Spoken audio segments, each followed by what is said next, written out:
C'est pour ce genre de rencontre avec une certaine idée de l'authenticité plus abrupte et plus vivace à Huahine que Tonio s'apprête ce matin.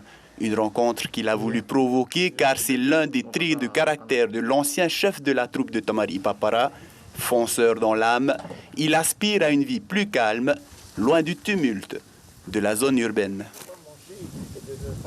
À Tahiti, c'est vraiment, il y a des murs en ciment partout, on ne peut plus trouver. Et puis, je recherche ici, c'est l'île de Huahine, et puis un endroit comme ça où vraiment le matin, tu te lèves, tu as du poisson dans l'eau, c'est très naturel et c'est magique. Et ça, on ne peut plus trouver chez nous en Tahiti.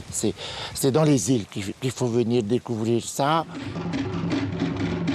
Et quand on lui questionne sur ce qui l'a marqué le plus pendant les 50 années qu'il a passées en tant que chef de troupe, il évoque un heiva, un seul.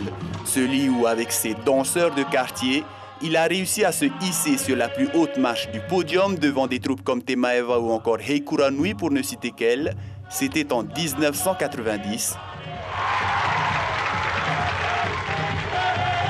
Une fierté qui le prend encore aux tripes. Il n'y a pas de regret parce que j'aime danser, j'aime ma culture, j'aime mon pays, j'aime l'histoire. J'aime danser. C'est un peu ma raison de vivre, de donner mon savoir-faire et surtout de participer à des grands événements comme le Reiva. Non, pas tout. De toute manière, je vais mourir avec ça. Jamais je ne peux pas oublier ma culture.